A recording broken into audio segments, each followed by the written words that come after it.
Salut tout le monde, c'est David pour la chaîne Monsieur Caméra et aujourd'hui on va parler du GPU Pro de chez Blackmagic Design. C'est parti!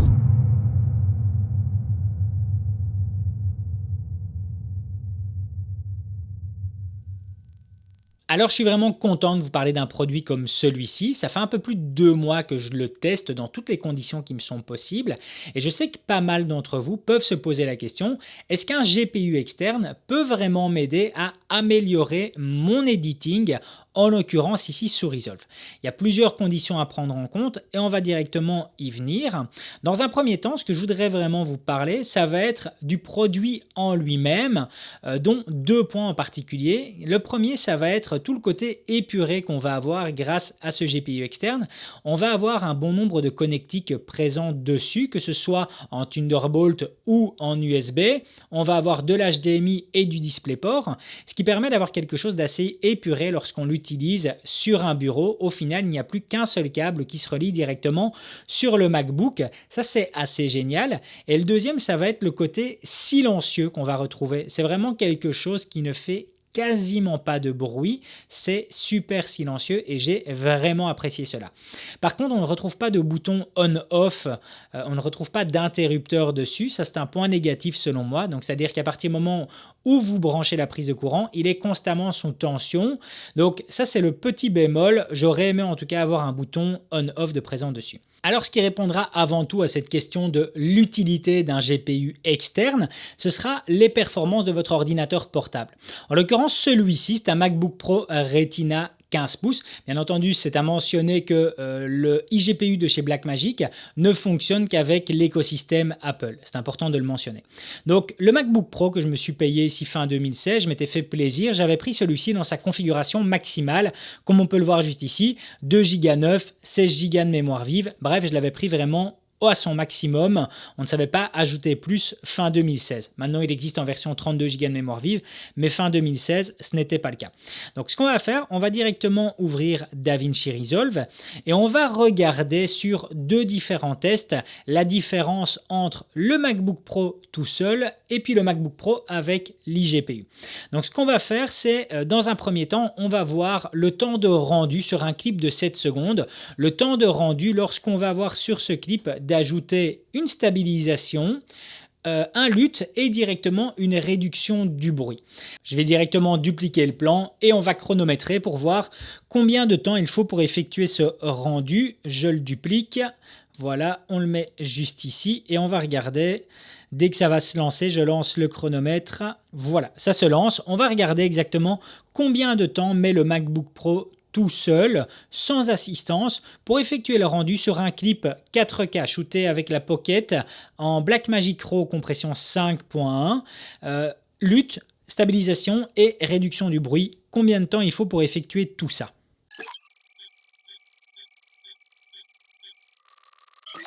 Voilà, le rendu est effectué, comme on peut le voir ici. Le plan, c'est directement se jouer normalement. Je joue directement le tout à du 24 images secondes sans aucun problème. Et il m'aura fallu 1 minute 14 pour effectuer le rendu sur un clip de 7 secondes. Donc, ce qu'on va effectuer maintenant en deuxième étape, c'est l'exportation de ce clip. Donc, je reviens ici et on va aller directement dans la partie export. J'effectue test au niveau du titre. On va simplement l'exporter sur du H264, rien de bien extraordinaire. Je réinitialise le chronomètre, je fais ajouter à la liste d'export et je vais cliquer sur exporter. Voilà, ça se lance et le chronomètre est lancé. De nouveau, on va voir combien de temps pour exporter ce plan 4K en H264.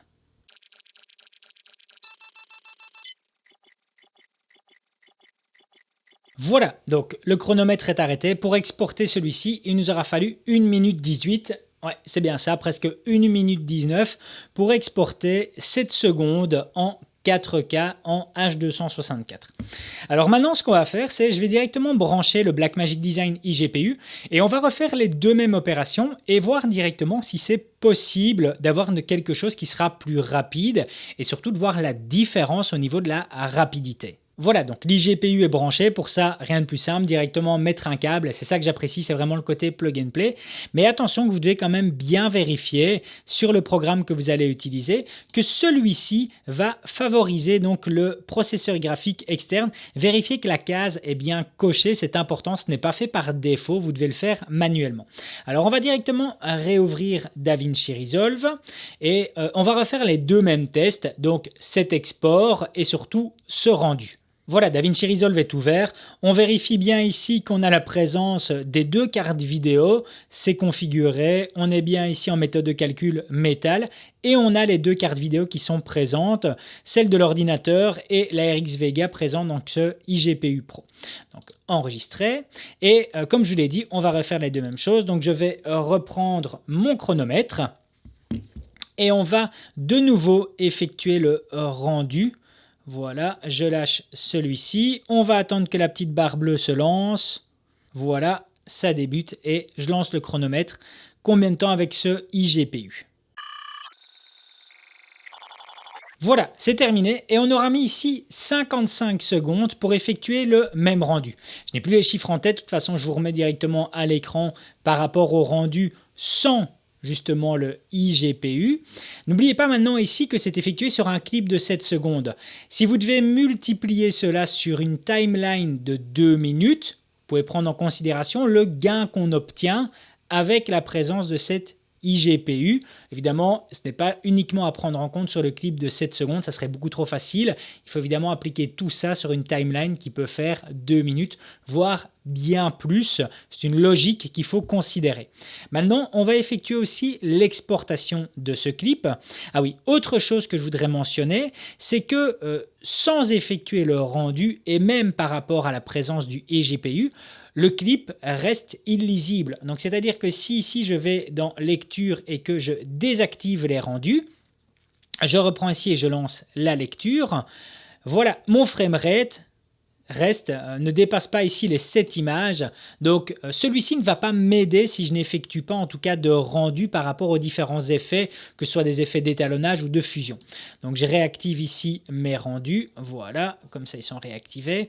Je renomme celui-ci test, je l'ajoute à ma liste d'export, je fais exporter exactement avec les mêmes paramètres et alors on va attendre que ça se lance, voilà, hop, et j'ai relancé directement le chronomètre, de nouveau même logique, on va voir combien de temps il faut avec ce iGPU pour exporter ce clip de 7 secondes.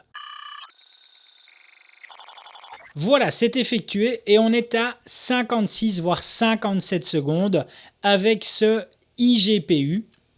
Donc de nouveau, même logique, c'était exactement les mêmes conditions et je vous remets le précédent test sans l'iGPU au niveau de l'export. Comme vous le voyez, la différence n'est pas énorme, mais bien entendu, c'est toujours à appliquer sur une timeline qui peut représenter 2 minutes. Mais quand bien même, je m'attendais en fait à quelque chose de beaucoup plus impressionnant au niveau du gain de puissance et je pense tout simplement en fait que le MacBook Pro Retina dont je dispose ici fonctionne déjà très bien.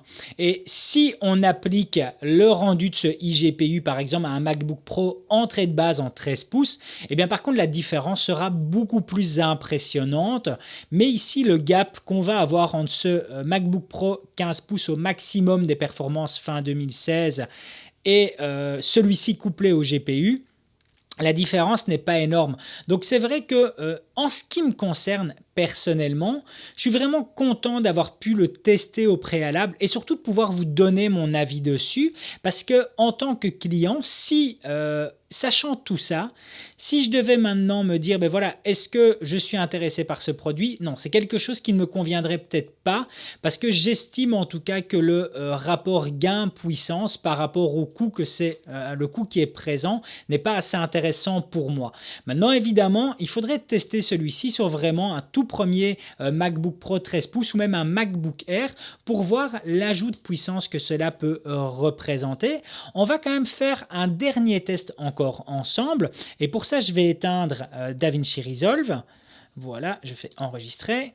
Alors pour ce dernier test, j'ai ouvert le Blackmagic Raw Speed Test et celui-ci nous permet de vérifier la vitesse de lecture en image par rapport à la résolution et le codec choisi lors de l'enregistrement avec votre caméra Blackmagic. Alors ici, j'ai choisi de la 6K en 3.1. Imaginons que demain, j'ai envie de m'offrir la Pocket 6K. Je veux la mettre en compression 3.1. Est-ce que je serai capable de lire les fichiers? Le premier test qu'on va effectuer, c'est directement avec l'iGPU. Donc, même chose, j'ai effectué au préalable, j'ai coché la case qui dit d'utiliser l'iGPU externe pour l'utilisation de ceci. On va lancer l'analyse. Voilà, donc l'analyse est terminée et on peut voir ici que sur la méthode de calcul métal, j'aurai une vitesse de lecture de 42 images par seconde en 6K en 3.1. Maintenant, on retient ce chiffre 42 et je vais débrancher l'iGPU et voir combien d'images par seconde je peux obtenir sur le même type de compression. Voilà, l'iGPU est déconnecté, je me remets directement en compression 6K 3.1 et on va relancer l'analyse. Donc on était à 42 images par seconde. Combien on obtient ici sans ce iGPU sur la méthode de calcul métal?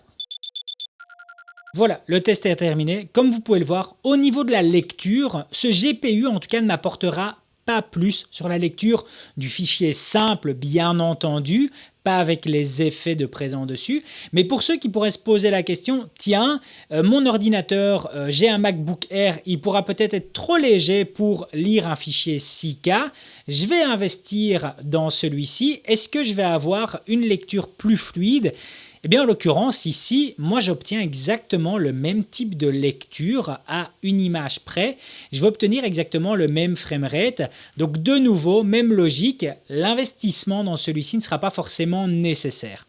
Alors, voyez, c'est vraiment un rendu qui, de mon point de vue, par rapport aux composants dont je dispose, n'est pas forcément positif. Maintenant, plusieurs éléments à prendre en compte. Comme je vous ai dit, au niveau du rendu, appliquez cela sur une timeline complète et vous allez voir que là, évidemment, on commence à réfléchir un peu plus différemment. Par contre, au niveau de la lecture, je suis content d'avoir pu vous montrer cela parce que je sais que bon nombre d'entre vous peuvent se poser la question de se dire ben tiens, grâce à ça, je ne vais plus devoir faire de proxy au niveau de la lecture, je vais être beaucoup plus à l'aise. Mais en l'occurrence, ici, non. Sur un fichier 6K, ceux qui veulent investir sur une Pocket 6K par exemple, qui ont un MacBook Air et qui décident d'éditer en tout cas leur montage lors d'un voyage ou autre, ou à l'étranger, eh bien ce iGPU en tout cas ne sera pas forcément un plus. Donc je suis content d'avoir pu vous montrer vraiment tout ça. Voilà, c'en est terminé pour aujourd'hui. Si la vidéo vous a plu, n'hésitez pas à mettre un gros pouce bleu, ça me fait super plaisir. Et puis surtout à vous abonner à la chaîne pour être tenu au courant des prochaines sorties. À plus!